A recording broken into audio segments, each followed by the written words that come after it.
ಓಂ ಗಣೇಶಾಯ ನಮಃ.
ಮಂತ್ರಿಗೆ ಬೇಡ ಇಂದು ನಮ್ಮ ರಾಜ್ಯದ ಮಂತ್ರಿಗೆ ಬೇಡ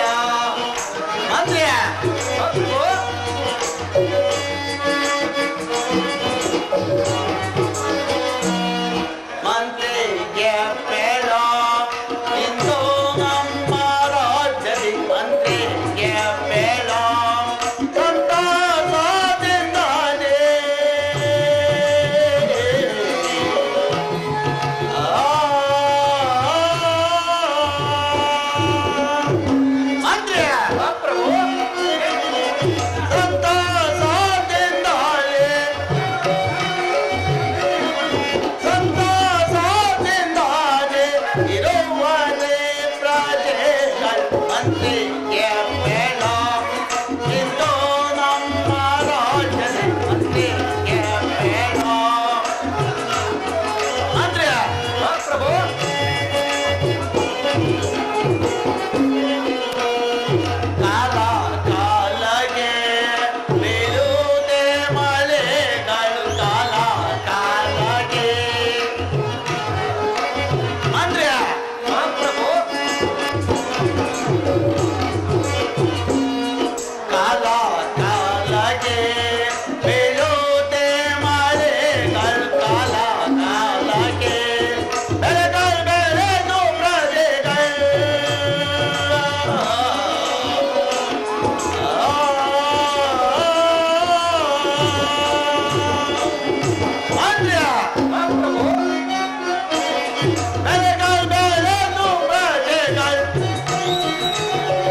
ಮಂತ್ರಿಗೆ ಬೇಡ ಇಂದು ನಮ್ಮ ರಾಜ್ಯದ ಮಂತ್ರಿಗೆ ಬೇಡ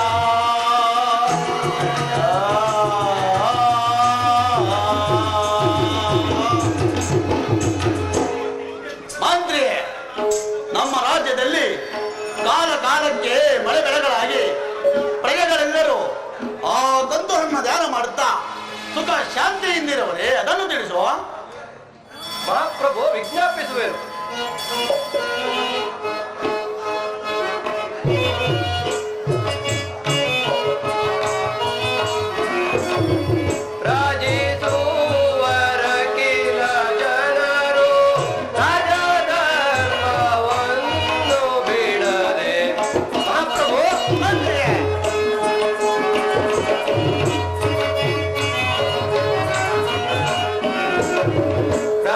ರಾಜೇಶ್ವರ ಕಿಲ ಜನರು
ಕಾಲಕ್ಕೆ ಮಳೆ ಬೆಳೆಗಳಾಗಿ ಪ್ರಜೆಗಳೆಲ್ಲರೂ ಸದಾ ಶಿವಧ್ಯಾನ ತತ್ಪರರಾಗಿ ಸುಖ ಶಾಂತಿ ನೆಮ್ಮದಿಯಿಂದ ಇರುವರು.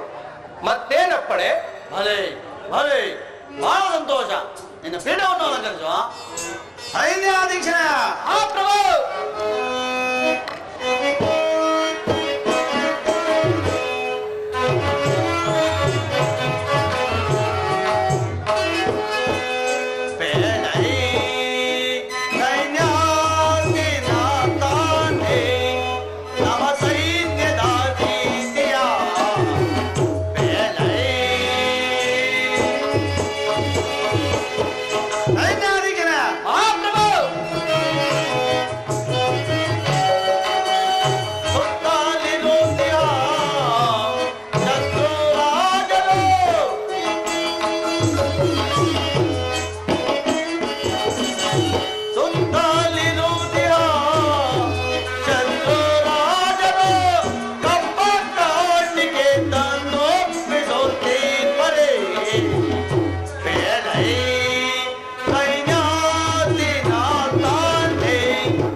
ನಮ್ಮ ಸೈನ್ಯವು ಯಾವ ರೀತಿಯಲ್ಲಿ ಇರುವುದು ಅದನ್ನು ತಿಳಿಸುವ. ಮಹಾಪ್ರಭು ವಿಜ್ಞಾಪಿಸುವೇನೋ.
ನಿನ್ನ ಪೀಠವನ್ನು ಅಲಂಕರಿಸುವ. ಅಪ್ಪಣೆ ಮಹಾಪ್ರಭು.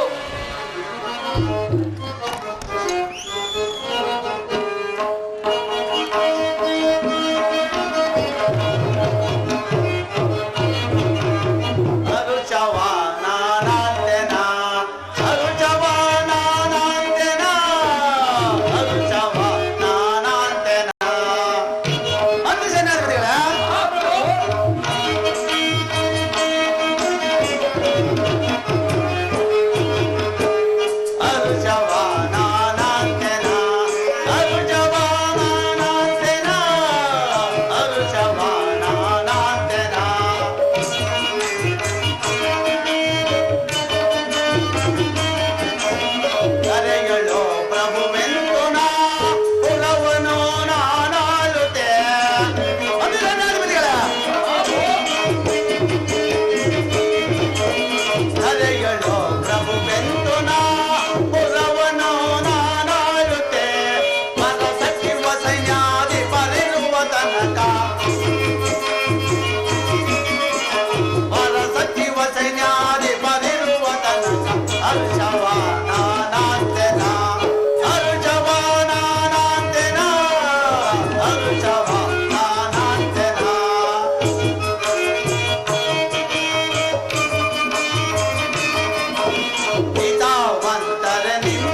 ಮಂತ್ರಿ ಸೈನ್ಯಾಧಿಪತಿಗಳೇ, ಮಹಾಪ್ರಭು, ನಿಮ್ಮಂತಹ ಮಂತ್ರಿ ಸೈನ್ಯಾಧಿಪತಿಗಳು ನನ್ನ ಸ್ಥಾನದಲ್ಲಿರುವಲ್ಲಿ ನಮ್ಮ ರಾಜ್ಯಕ್ಕೆ ಒಂದು ಪ್ರಯೋಜನಗಳೆಂದರೇನು?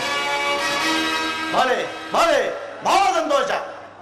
ನೀವಿನ್ನು ನಿಮ್ಮ ನಿಮ್ಮ ಕರ್ತವ್ಯದಲ್ಲಿ ನಿರತರಾಗಿ ನಾನಿನ್ನು ಅಂತಃಪುರಕ್ಕೆ ತೆರಳುವೆನು. ಅಪ್ಪಣೆ ಮಹಾಪ್ರಭು.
ಬಹಳ ಹಸಿವಾಗುತ್ತಿರುವುದು. ಇನ್ನೂ ಸ್ವಲ್ಪ ಮುಂದೆ ಹೋಗಿ ಯಾರಾದರೂ ಶಿವಭಕ್ತರ ಮನೆಯಲ್ಲಿ ಆಹಾರವನ್ನು ಪಡೆದು ಹಸಿವನ್ನು ನೀಗಿಸಿಕೊಳ್ಳುವೇನು. ಶಂಭೋ ಮಹಾದೇವ, ಶಂಭೋ ಮಹಾದೇವ.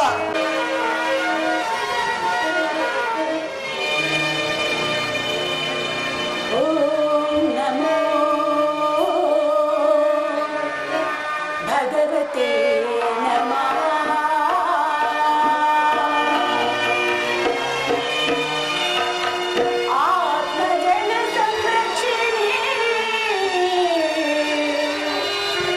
ಭಕ್ತ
ನಮ್ಮ ನಾಡಿನ ಜನತೆಗೆ ಯಾವ ಕುಂದು ಕೊರತೆಯೂ ಬಾರದಂತೆ ಕಾಪಾಡುವ ಭಾರವು ನಿನ್ನದೇ ಆಗಿರುತ್ತದೆ. ತಾಯಿ ಪಾರ್ವತಿ ದೇವಿ, ನನಗೆ ಒಂದು ಸಂತಾನ ಭಾಗ್ಯವನ್ನು ಕರುಣಿಸಿ ಕಾಪಾಡು ತಾಯಿ, ಕಾಪಾಡು.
ಸಿದ್ಧಿರಸ್ತು.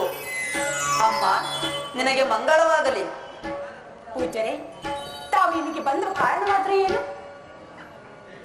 ಆಹಾ, ಈಕೆಯ ಮುಖವನ್ನು ನೋಡಿದರೆ ಬಂಜೆಯಂತೆ ಕಾಣುವುದು. ಅಮ್ಮ, ನಾನು ಬಹಳ ದೂರದಿಂದ ನಡೆದು ಬಂದಿರುವೆನು. ನನಗೆ ಹಸಿವು ಬಾಯಾರಿಕೆಯಾದರೂ ಬಹಳವಾಗಿ ಬಾಧಿಸುತ್ತಿರುವುದು. ಈ ನಿನ್ನ ನಯ, ವಿನಯ, ವಿಧೇಯತೆಯನ್ನು ನೋಡಿ ನನಗೆ ಬಹಳ ಆನಂದವಾಯಿತು. ನಿನ್ನನ್ನು ನೋಡಿದರೆ ಶಿವಶರಣಂತೆ ಕಾಣುತ್ತಿರುವೆ. ಈ ದಿನ ನಿಮ್ಮ ಮನೆಯಲ್ಲಿ ಆತಿಥ್ಯವನ್ನು ಕೊಟ್ಟು ಸತ್ಕರಿಸುವುದಾದರೆ ಆ ಪರಶಿವನು ಮೋಕ್ಷವನ್ನು ಕರುಣಿಸುವನು. ಇದಕ್ಕೆ ಹೇಳುವೆ ತಾಯಿ. ಪೂಜ್ಯರೇ, ಸಕಾಲಕ್ಕೆ ಆಗಮಿಸಿದ್ದೀರಿ. ತಾವು ವಿಶ್ರಮಿಸಿಕೊಳ್ಳಿ, ನಾನು ಪಾಕವನ್ನು ಸಿದ್ಧಪಡಿಸುವೆನು.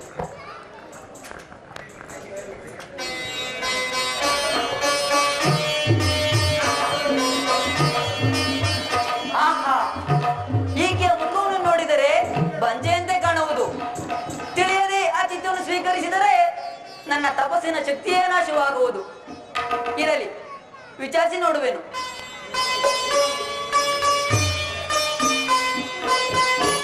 ಪಾಕವು ಸಿದ್ಧವಾಗಿರುವುದು, ದಯಮಾಡಿಸಿ.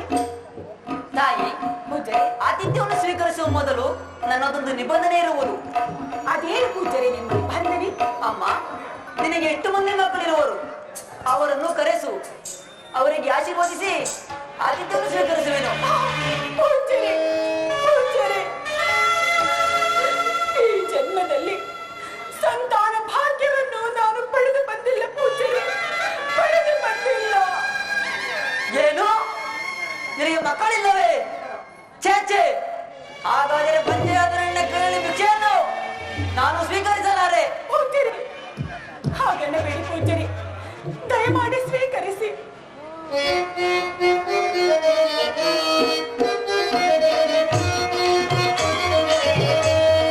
ನಾನೊಲ್ಲೆನೋ ವಿಧಾನವ, ನಾನೊಲ್ಲೆನೋ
ಕೇಳು.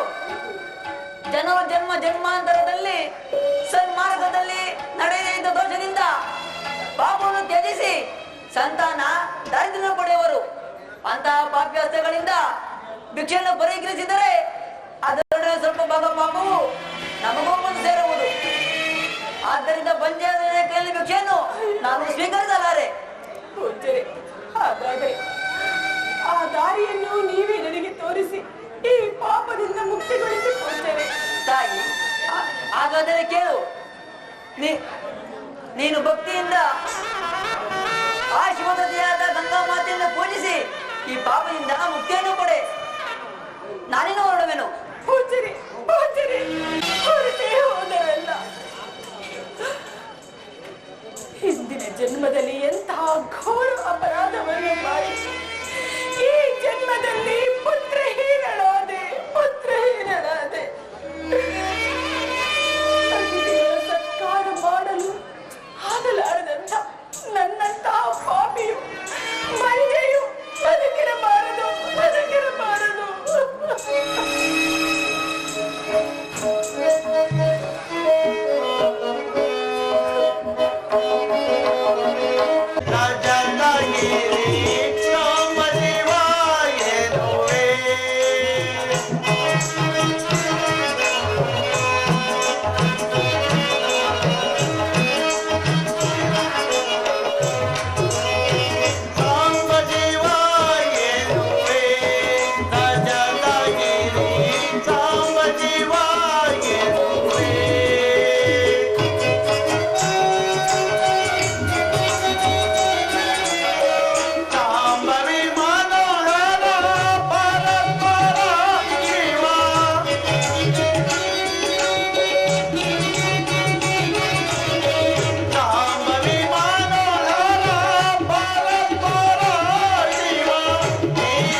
ಅರಮನೆಯ ಬಾಗಿಲಲ್ಲಿ ನಿಂತು ದೃಷ್ಟಿಯ ಆರತಿಯನ್ನು ಬೆಳಗ್ಗೆ ಒಳಗೆ ಕರೆದುಕೊಂಡು ಹೋಗುತ್ತಿದ್ದ ನನ್ನ ಅರ್ಧಾಂಗಿನಿ ಸುಶೀಲೆಯು ಇದನ್ನ ಕಾಣುತ್ತಿಲ್ಲವಲ್ಲ? ಸುಶೀಲಾ, ಸುಶೀಲಾ, ಸುಶೀಲಾ, ಸುಶೀಲಾ, ಸುಶೀಲಾ, ಸುಶೀಲಾ, ಏಕೆ, ಏನಾಯಿತು? ಈ ರೀತಿ ಚಿಂತಾಮುಗ್ಧಲಾಗಿ ದುಃಖಿಸುತ್ತಿರುವೆಲ್ಲ ಕಾರಣವೇನು? ಏನೆಂದು ಹೇಳಲಿ ಸ್ವಾಮಿ, ಏನೆಂದು ಹೇಳಲಿ?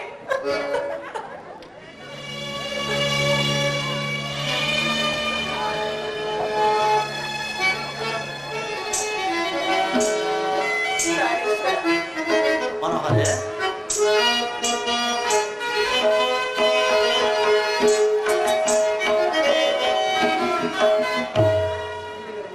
ಈ ದಿನ ನಮ್ಮ ಮಂದಿರಕ್ಕೆ ಯತಿಮುನಿಯರೊಬ್ಬರು ಆಗಮಿಸಿದ್ದರು. ಅತಿಥಿಗೋಸ್ಕರ ಮೃಷ್ಟಾನ್ನ ಭೋಜನವನ್ನು ಏರ್ಪಡಿಸಿದ್ದರು. ಆದರೆ ಮಕ್ಕಳಿಲ್ಲದ ಮನೆಯಲ್ಲಿ ಭೋಜನ ಮಾಡುವುದಿಲ್ಲವೆಂದು ನನ್ನ ಮುಖವನ್ನು ನೋಡಿದ್ರಿಂದ ಪರಶಿವನನ್ನು ಕುರಿತು ತಪಸ್ಸನ್ನು ಆಚರಿಸುವೆಂದು ಹೊರಟೆ ಹೋಗಿಬಿಟ್ಟರು ಸ್ವಾಮಿ.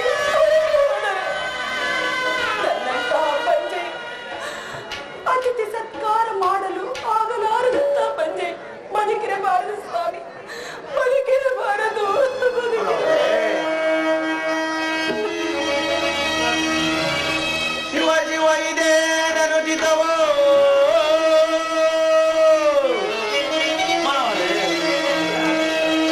ಶಿವ ಶಿವ ಇದೆ ನನ್ನ ಜಿತವ ದರೆಯೊಳಗೆ ನಮ್ಮಂತ ಪಾಪಗೈದವರುಂಟೆ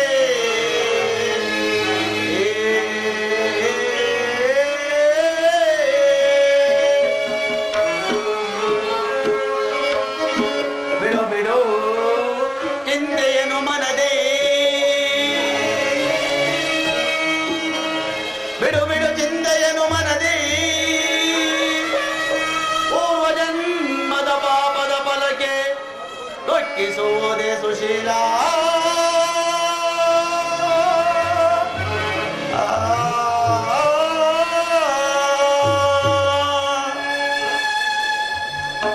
ಮನೋಹರೇ, ನಾವು ಯಾವ ಜನ್ಮದಲ್ಲಿ ಯಾರ ಮಕ್ಕಳನ್ನ ಕಿತ್ತುಕೊಂಡಿದ್ದೆವೋ ಪರಮಾತ್ಮನು ಈ ಜನ್ಮದಲ್ಲಿ ನಮ್ಮಗಳಿಗೆ ಈ ವ್ಯತೆಯನ್ನು ಕೊಟ್ಟಿದ್ದಾನೆ. ಸುಶೀಲ, ದಯೆ ದಾಕ್ಷಿಣ್ಯ ಸತ್ಯ ಧರ್ಮಗಳೆಂಬ 4 ಮಂದಿ ನಿನ್ನ ಕುರ್ಚಿಯಲ್ಲಿ ಅಡಗಿರುವಾಗ ನೀನು ಬಂದೆ ಎಂದರೇನು ಪ್ರಿಯೆ? ಇನ್ನು ನಿನ್ನ ಚಿಂತೆಯನ್ನು ಬಿಡು. ನೀವು ನನ್ನನ್ನು ಸಮಾಧಾನ ಪಡಿಸಲು ಈ ರೀತಿ ಹೇಳುತ್ತಿರುವಿರಿ ಎಂದು ನನಗೆ ತಿಳಿಯಿತು ಸ್ವಾಮಿ. ಆದರೆ ನನ್ನದೊಂದು ಅಭಿಲಾಷೆ ಇದೆ. ಮನೋಹರೇ, ಇನ್ನು ಅದೇನೇನು ನಿನ್ನ ಅಭಿಲಾಷೆ? ಪ್ರಾಣೇಶ್ವರ, ಯತಿ ಮುನೀಂದ್ರರು ಹೋಗುವಾಗ ಪರಶಿವನ ಸತಿಯಾದ ಗಂಗಾ ಮಾತೆಯನ್ನು ಪೂಜಿಸಿದರೆ ನಿನಗೆ ಸಂತಾನ ಭಾಗ್ಯವಾಗುವುದು ಎಂದು ಹೇಳಿ ಹೋಗಿದ್ದಾಳೆ. ಆದ್ದರಿಂದ ಗಂಗಾ ಮಾತೆಯನ್ನು ಪೂಜಿಸಲಿ ಸ್ವಾಮಿ. ಹಾಗೇ ಆಗಲಿ. ಸುಶೀಲಾ, ಇನ್ನು ನಿನ್ನ ಒಳುಗನವನ್ನು ಬಿಡಲಿಲ್ಲವೇ? ನಮಗಾಗಲೇ ವಯಸ್ಸಾಯಿತು, ಬುದ್ಧಿ ಭ್ರಾಂತಿ ಆಯಿತು. ಇನ್ನು ಸಂತಾನ ಭಾಗ್ಯ ಇಲ್ಲಿಂದ ಬರಬೇಕು ಪ್ರಿಯೆ. ಪ್ರಾಣೇಶ್ವರ, ಯತಿ ಮುನೀಂದ್ರರ ಮಾತು ಎಂದಿಗೂ ಸುಳ್ಳಾಗಲಾರದು. ಅದಕ್ಕಾಗಿ ನನಗೆ ಅನುಜ್ಞೆಯನ್ನು ಕೊಡಿ ಪ್ರಭು. ದೇವಿ, ನಿನ್ನ ಇಷ್ಟವಿದ್ದಂತಾರೆ ಪೂಜಾ ಸಾಮಗ್ರಿಗಳನ್ನು ಸಿದ್ಧಪಡಿಸಿಕೋ. ನಾನೂ ಸಹ ನಿನ್ನ ಜೊತೆಯಲ್ಲಿ ಬರುವೆ. ನಾವು ಬರುವ ತನಕ ರಾಜ್ಯವನ್ನು ನೋಡಿಕೊಳ್ಳುವಂತೆ ಮಂತ್ರಿಗೆ ಹೇಳಿ ಬರುವೆ. ಹಾಗೆ ಆಗಲಿ ಸ್ವಾಮಿ.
ನಿಮಗೆ ಮಂಗಳವಾಗಲಿ. ಇದು ನಿಮಗೆ ತಥಾಸ್ತು. ಇದೇನು ಬೇಕೆಂಬುದಾಗಿ ಕೇಳುವರ. ಅಮ್ಮ ಜಗನ್ಮಾತೆ, ನಿನ್ನ ಕೃಪಾ ಕಟಾಕ್ಷದಿಂದ ಸಕಲ ಸೌಭಾಗ್ಯವೂ ಇರುವುದು. ಆದರೆ ಸಂತಾನ ಭಾಗ್ಯವಿಲ್ಲದೆ ಕೊರಗುತ್ತಿರುವುದು. ನಮಗೆ ವಂಶೋದ್ಧಾರಕರಾದ ಪುತ್ರ ರತ್ನಗಳನ್ನು ಕರುಣಿಸಿ ಕಾಪಾಡು ಮಾತೆ, ಕಾಪಾಡು.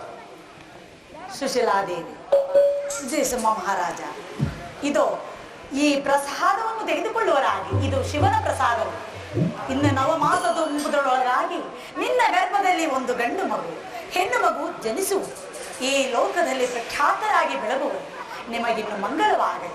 ನೀವಿನ್ನು ಹೋಗಿ ಬರುವರಾಗಿ. ಧನ್ಯವಾದ ತಾಯಿ, ಧನ್ಯವಾದ.